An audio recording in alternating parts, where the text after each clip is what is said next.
Teknologi semakin berkembang pesat, apalagi seiring berjalannya waktu kebutuhan manusia pun semakin kompleks. Populasi yang terus bertambah, interaksi yang meluas, dan keinginan untuk menjelajahi batas-batas pengetahuan mendorong lahirnya inovasi-inovasi yang lebih canggih.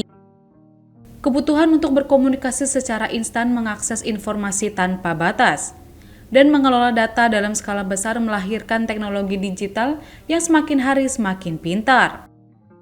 Kini, teknologi harus berevolusi untuk memenuhi kebutuhan akan konektivitas, informasi, dan hiburan.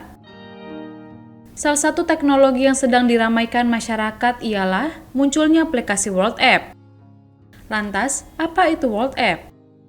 Dilansir dari situs resminya, World App adalah aplikasi resmi dari proyek WorldCoin, sebuah inisiatif global yang digagas oleh Sam Altman, pendiri OpenAI atau pencipta ChatGPT. Aplikasi ini dirancang oleh Tools for Humanity sebagai dompet digital untuk mengelola mata uang kripto, menyimpan World ID atau identitas digital, dan mengakses ekosistem World Network.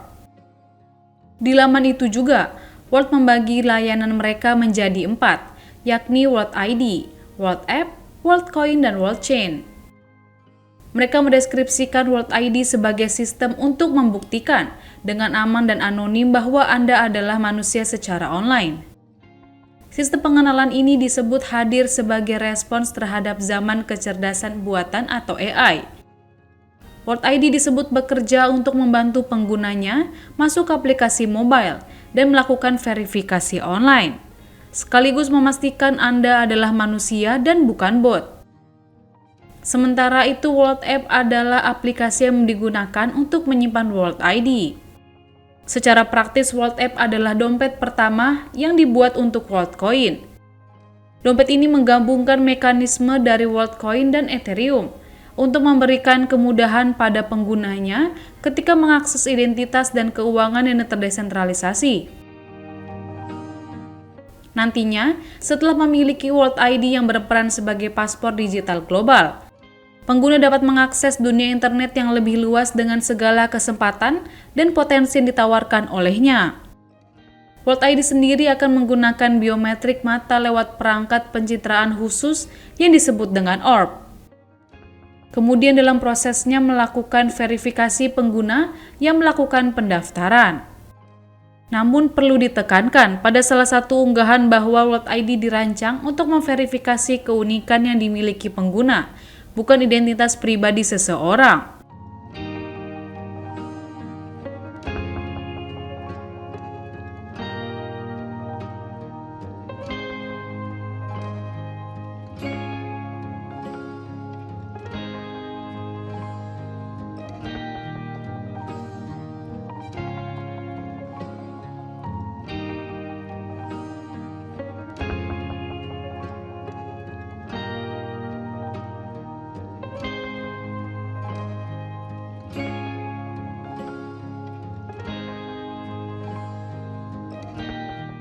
World App sendiri membuka pendaftaran secara langsung setidaknya di 29 kota di Indonesia, termasuk salah satunya Kota Bekasi.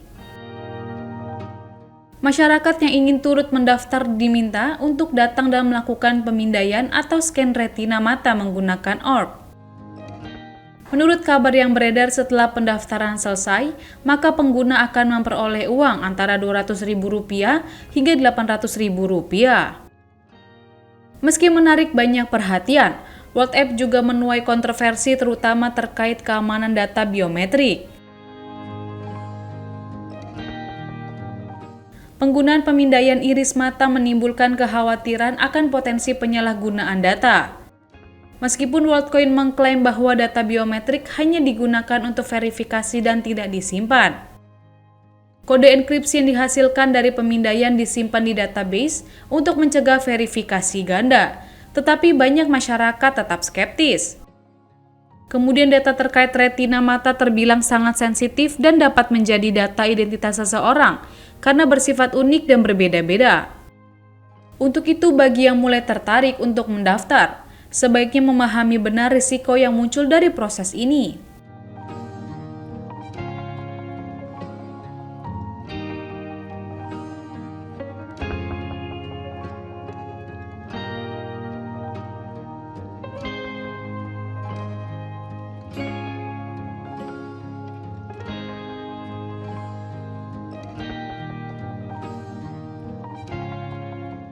Setelah ramai di media sosial, Kementerian Komunikasi dan Digital atau Komdigi membekukan operasi sementara.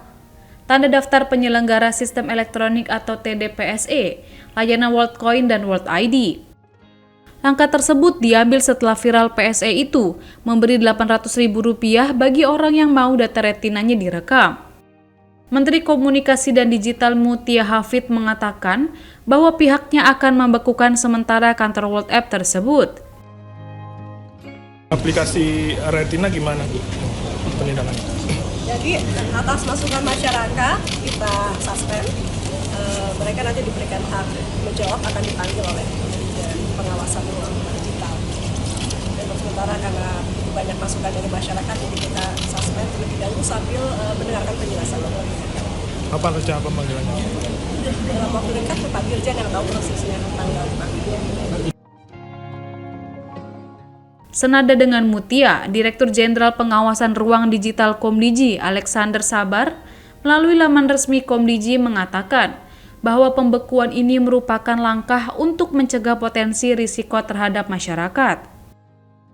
Berdasarkan penelusuran awal, Komdigi mengungkap PT Terang Bulan Abadi belum terdaftar sebagai penyelenggara sistem elektronik atau PSE. Perusahaan itu juga tidak memiliki TDPSE seperti yang diwajibkan perundang-undangan. Sementara itu, WorldCoin tercatat menggunakan TDPSE, tetapi bukan atas nama PT Terang Bulan Abadi. Layanan itu menggunakan TDPSE atas nama PT Sandina Abadi Nusantara. Alexander menerangkan setiap penyelenggara layanan digital wajib terdaftar secara sah dan bertanggung jawab atas operasional layanan kepada publik. Beberapa negara maju seperti Amerika Serikat dan Uni Eropa juga telah mengeluarkan peringatan terkait World App karena masalah privasi dan regulasi data.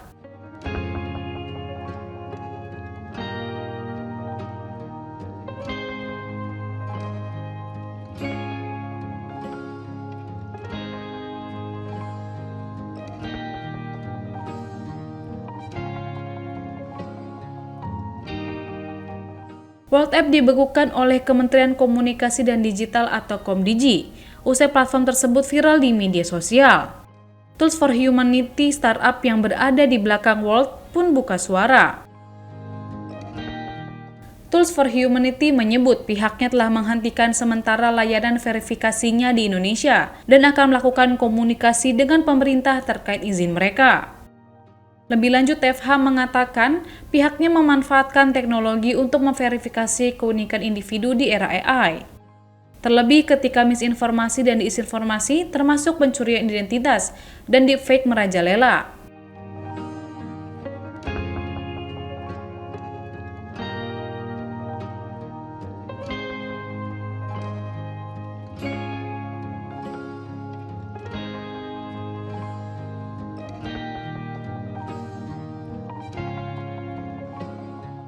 Dengan perkembangan teknologi yang tengah dirasakan saat ini adalah cerminan dari evolusi kebutuhan manusia yang tak pernah berhenti.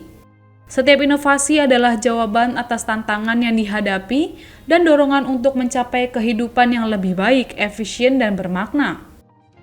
Seiring dengan terus bertambahnya pengetahuan dan imajinasi manusia, harus diyakini bahwa batas-batas teknologi akan terus didorong oleh kebutuhan yang tak pernah usai.